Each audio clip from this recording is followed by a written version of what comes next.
By the end of today's episode, you will know exactly how to find yourself and your independence again after you've been swallowed up by a narcissistic relationship.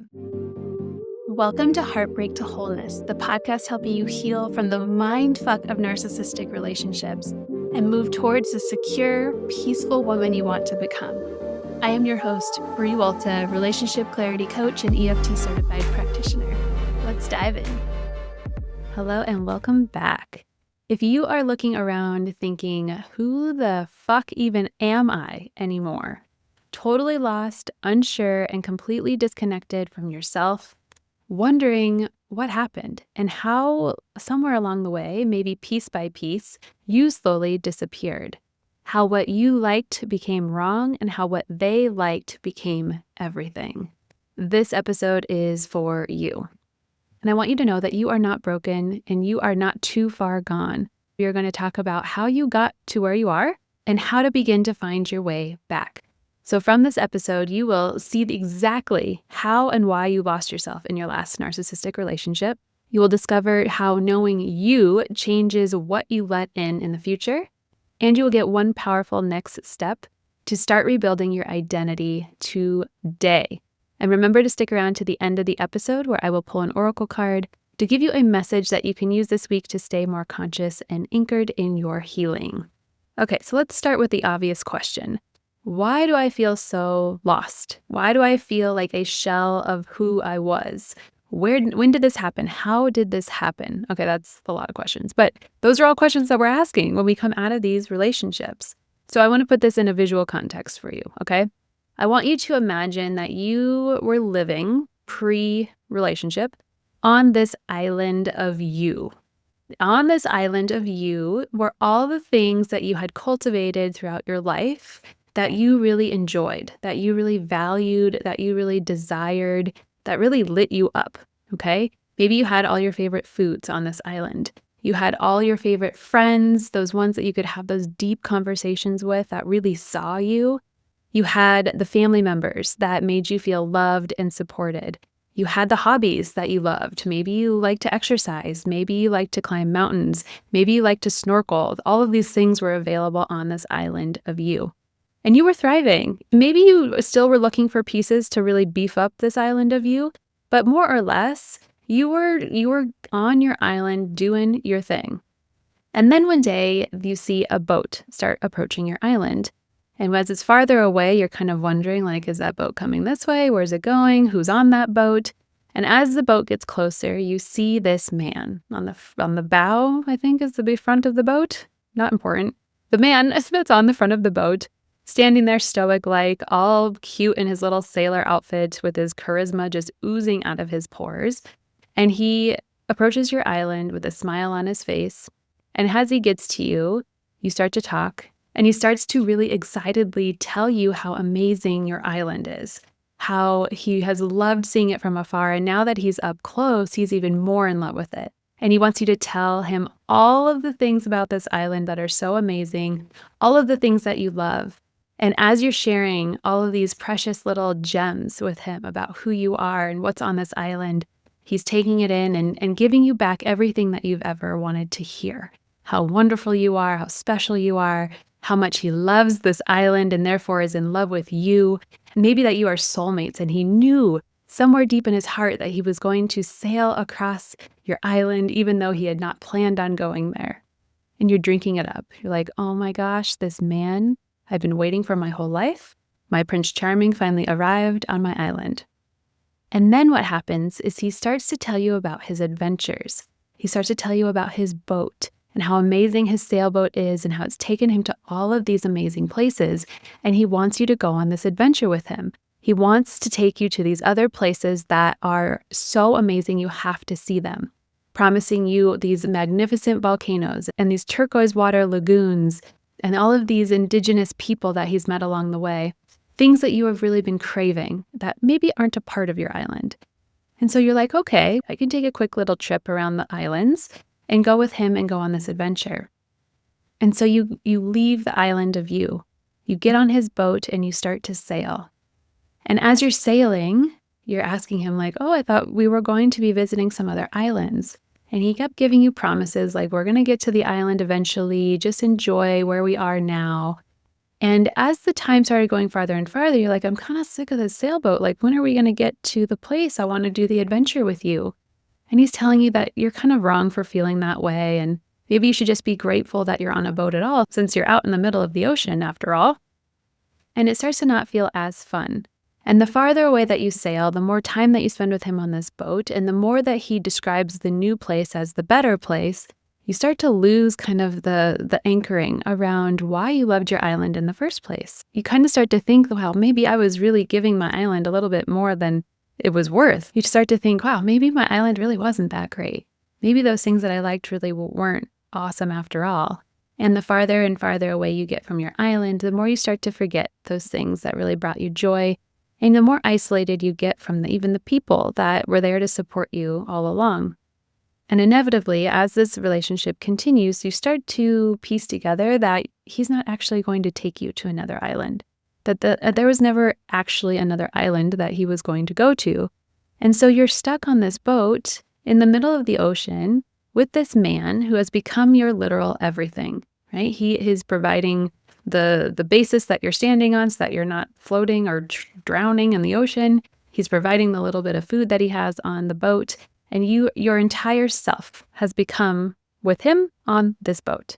So then what happens when this man abandons this boat that you're on, that you gave your full self to, all of your hopes and dreams, you left all of yourself, all of your island of you behind.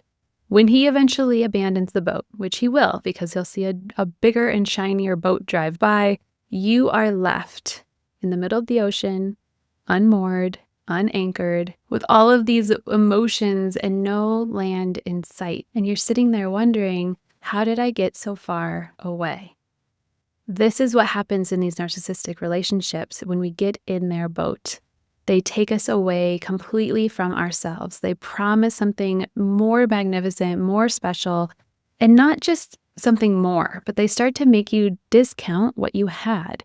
They start to make you forget the little things that brought you joy. They take you farther and farther away from those things and those people so that you become very isolated in the experiences that you're having and isolated from the people who can help remind you, hey, you used to live on the island of you. Come back home.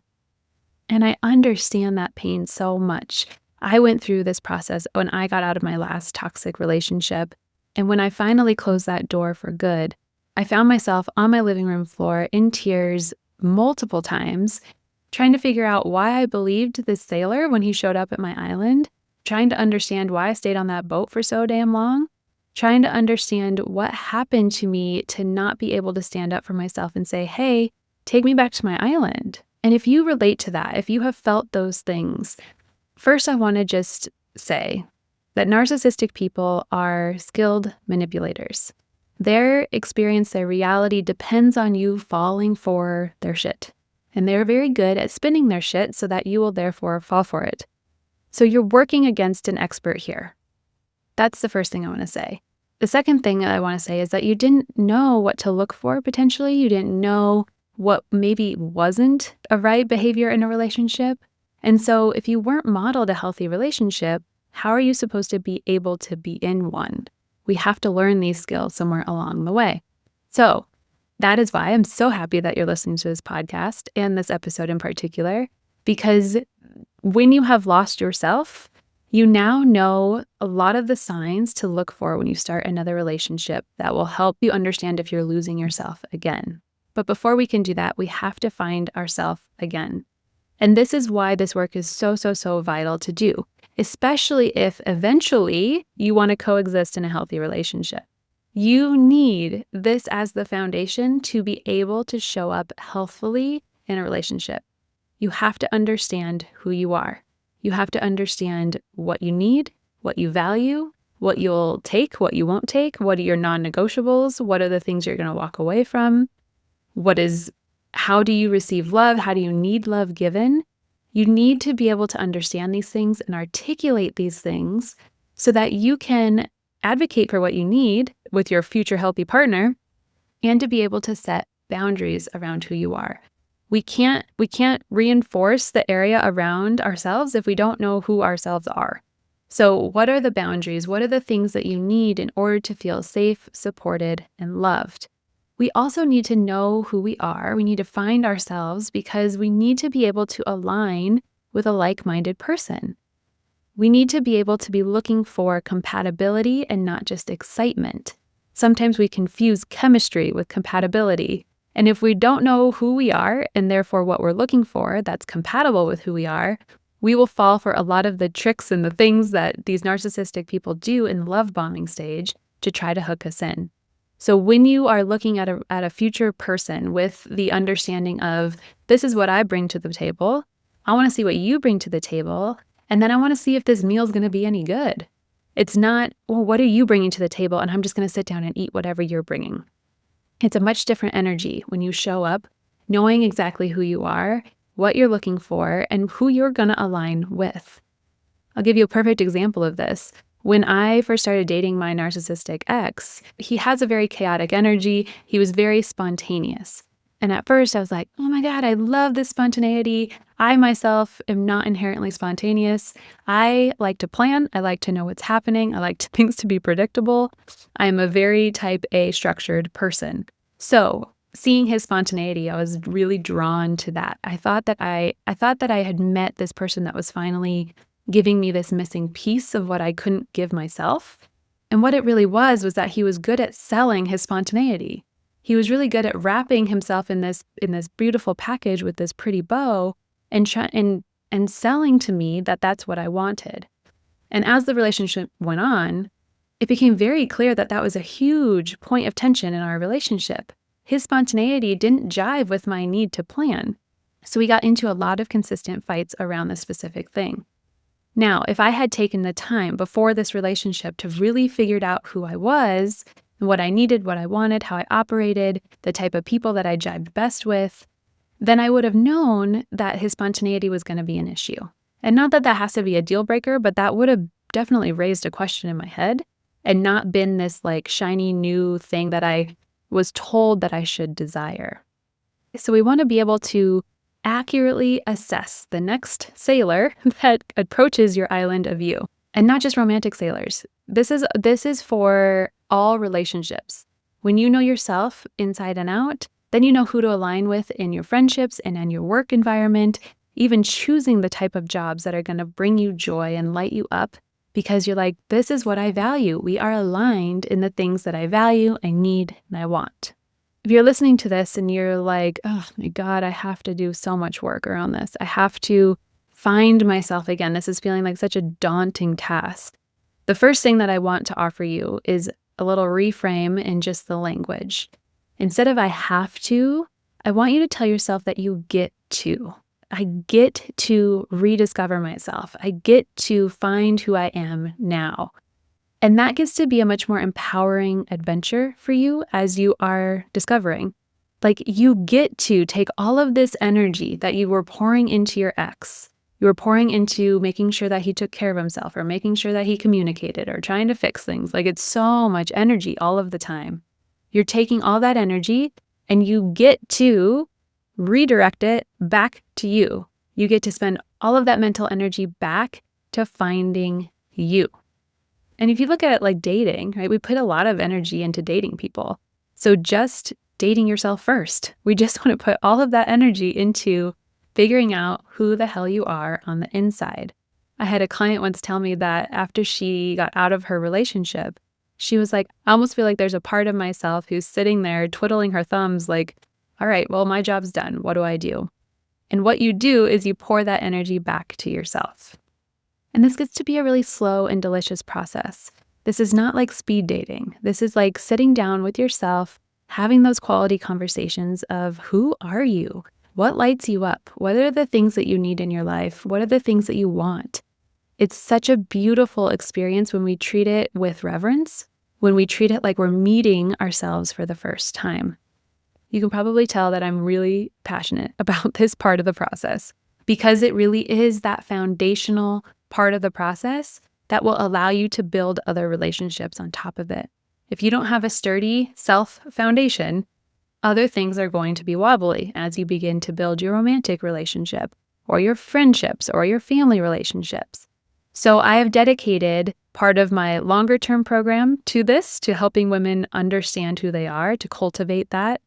And I've created an entire self-guided course that's like a little bite size of my bigger course so that you can start with this really, really foundational piece. The self-guided course is called Find Yourself Again. It's under $100. It's self-guided, meaning you can log in, log off, do the modules, do the meditations, do the journaling exercises, totally on your own schedule. And it's that first piece. If you're like, I don't know where the fuck to start in doing all of this stuff, this is a great first starting point. I created it for the specific purpose of giving you a direction to go, because when we come out of these relationships, there's so many unknowns and so many things that we feel like we have to do and figure out. To have something tangible is so valuable, because I want you to know who you are so that you are not tempted by the sailor who's promising to sweep you away to this promised land that he's going to take you to. I want you to be able to start setting your boundaries so you can protect your peace, so that you can protect those beautiful parts of who you are, and you're only spending time with people who enforce that and light you up. And I want you to build your self-worth and build your confidence. So that is what Find Yourself Again, the self-guided course, will help you do. It is under $100, and I have a code for 10% off.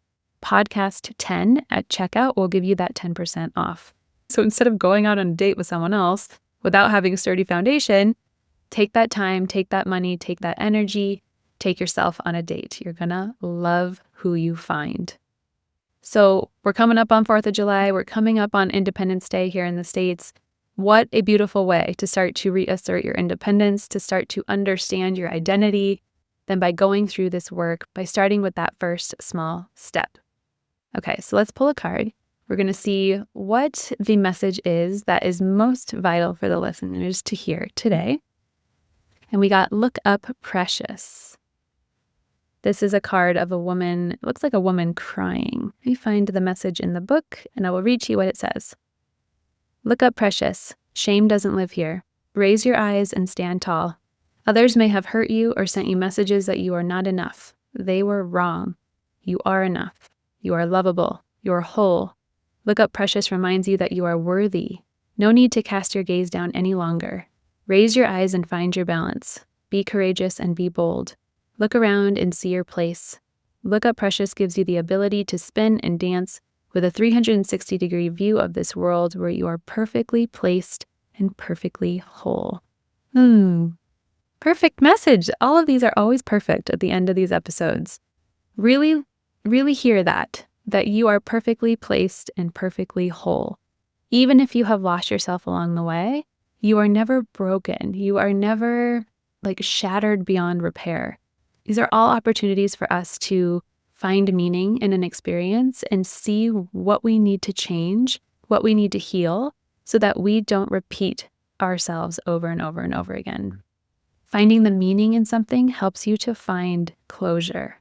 So I want you to remember everything that we talked about today when you start to maybe get a little bit down on yourself for feeling like you do, for feeling like you lost yourself, and maybe even down on yourself for having been in that relationship in the first time, or that it's taking so long to heal. I want you to remember what we talked about, because in this episode, you learned exactly how and why you lost yourself in this relationship, how it wasn't all your fault. You've discovered now how knowing who you are changes the game entirely for who you let in next, and you have your next step to start rebuilding yourself today. The link to Find Yourself Again, my self-guided course, is in the show notes. Please reach out if you have any questions, and please remember that you are so not alone. I'm here for you, and I will see you in the next episode.